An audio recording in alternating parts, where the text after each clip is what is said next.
Result produce करने से ही जिंदगी में वैल्यू बनती है। ब्रायन ट्रेसी साहब अपनी किताब में लिखते हैं कि घर की घंटी बजी तो बाहर पड़ोसी खड़े थे, अपने कुत्ते की जंजीर मेरे हाथ में दे गए, कहने लगे दूसरे मुल्क जा रहे हैं, इस कुत्ते को रख लो, हमारे जिगर का टुकड़ा है, ख्याल से रखना। मजबूरन रखना पड़ा।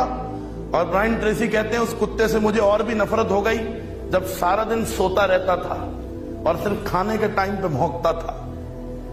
मैंने कहा कितना बेकार ये कुत्ता है, नाकारा ये कुत्ता है, किसी काम का नहीं, और मुझे दे के चले गए।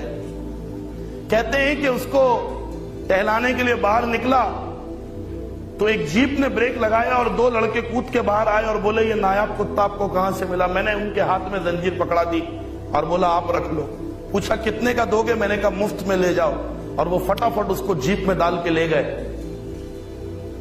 कहते हैं कि 13-14 महीने के बाद मैं शॉपिंग मॉल में शॉपिंग करने के लिए गया तो अनाउंसमेंट हुई कि फौरी तौर पे इमरजेंसी एग्जिट से सब बाहर निकले, ये खबर है कि बिल्डिंग में बॉम्ब है।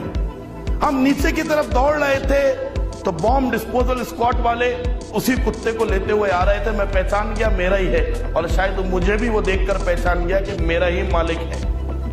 वक्त ना था, तेजी से नीचे की तरफ हम उतर रहे थे, अभी हम नीचे पहुंचे भी ना थे, ऐलान हुआ कि कुत्ते ने बॉम्ब ढूंढ लिया है। हम सब बाहर खड़े कुत्ते का इंतजार कर रहे थे। एक मजमा लग गया और कुत्ता आया और उसको जीप में जब बिठाया तो कुत्ता पलट के लोगों की तरफ देखने लगा, और जितने भी लोग खड़े थे उन सब ने कुत्ते को सल्यूट मारा। ब्रायन ट्रेसी साहब कहते हैं मुझे एक बात समझ आ गई कि अगर काम करके दिखा दे तो ये दुनिया कुत्ते को भी सल्यूट मारती है। रिजल्ट प्रोड्यूस करो, वैल्यू क्रिएट होगी।